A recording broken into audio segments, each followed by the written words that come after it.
महासागर की कुछ प्रमुख धाराएं हैं, महत्वपूर्ण रहती हैं, ये किसी एग्जाम में पूछी जाती है हमेशा, वो ठंडी है, गर्म इस तरह से है। जैसे उत्तरी विषुवत धारा है, तो ये उत्तरी विषुवत धारा है, ये अटलांटिक महासागर की है, तो ये अटलांटिक महासागर इस एस के तरह का होता है, और ऊपर का भाग जो है नॉर्थ अटलांटिक कहलाता है, नीचे का साउथ अटलांटिक कहलाता है। तो उत्तरी विषुवत धारा जो है ये है, गर्म है, दक्षिण भी गर्म भी है। फ्लोरिडा धारा, जो फ्लोरिडा के नाम से गल्फ स्ट्रीम, ये सबसे तेज धारा है, सबसे तेज धारा है, ठीक है। इसकी स्पीड जो है 40 किलोमीटर पर आवर तक होती है, ठीक है। उत्तरी अटलांटिक प्रवाह है, नॉर्वे धारा है, ठीक है, जो आइस फ्री करती है नॉर्वे को। ब्राजील धारा है, ठीक है, वो भी जो है गर्म है। उसी तरह देखें, जो कैनारी धारा है, ये अफ्रीका कॉन्टिनेंट के पश्चिम भाग में है। लेब्राडोर धारा ऊपर ग्रीनलैंड के पास से आती है और गल्फ स्ट्रीम में मिलती है, जिससे डॉगर बैंक की स्थापना होती है। फॉकलैंड धारा also ठंडी है।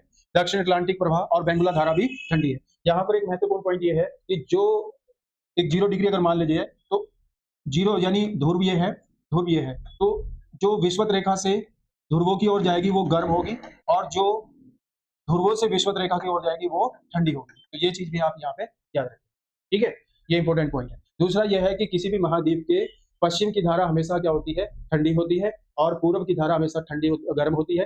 एक्सेप्शन है इंडिया कॉन्टिनेंट में, इंडिया में जो पश्चिम की धारा है वो गर्म है, इसी वजह से भारत में साउथ वेस्ट मानसून का आगमन होता है।